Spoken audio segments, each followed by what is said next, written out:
In this Sunday's gospel, the disciples go fishing. You get the sense that they're sort of sitting around. Jesus has risen from the dead at this point. But Peter says to the disciples, he says, I'm going fishing. And the disciples say, we'll come with you. And so they go fishing. And they used to fish during the night, and they fished most of the night, and they didn't catch anything. And then the scripture says, just as day was breaking, Jesus stood on the beach. So Jesus shows up and he says to them, do you have any fish?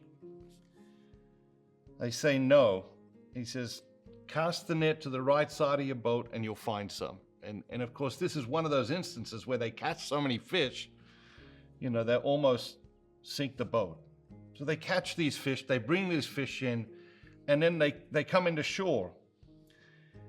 When they get to the land, there's a fire burning already, and there's fish on the fire. So Jesus already had fish. He's put fish on the fire. He's got bread. But he says to them, bring some of your fish that you have caught. It shows this collaboration, this desire that God has to always be collaborating with us.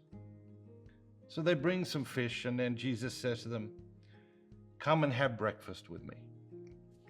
Now, we read this story and we think, okay, we've seen it, we've heard it many times, different versions. But one of the things that we miss here is what the gospel writer is really trying to tell us is that Jesus is not a ghost.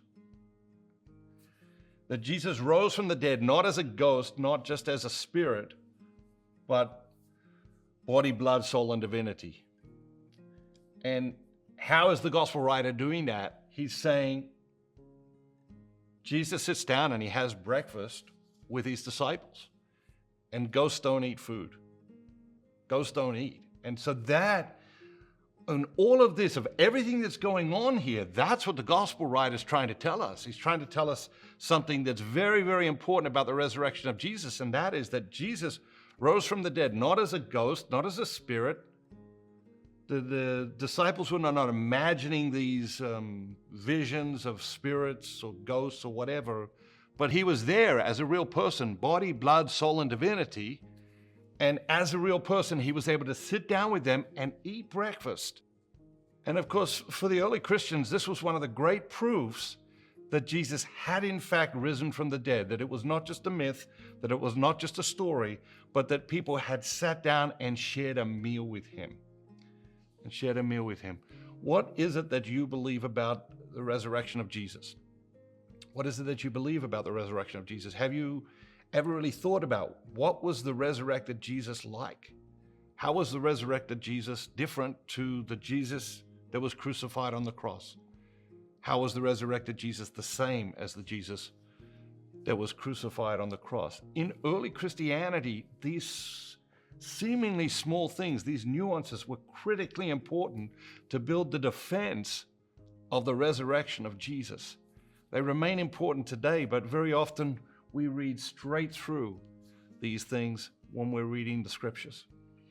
Every gospel reading has 1,000 ways to look at it. That's why we hear them over and over again, because there are many, many ways to look at it, and because our lives are in different places when we hear them. In what way is Jesus calling you to collaborate with him in your life right now? Jesus says to the disciples, he's got the fish, he's got the fire going, he's got the bread. He says, bring some of the fish you caught. Out of that desire to collaborate with us. In what way is God inviting you to collaborate with him today?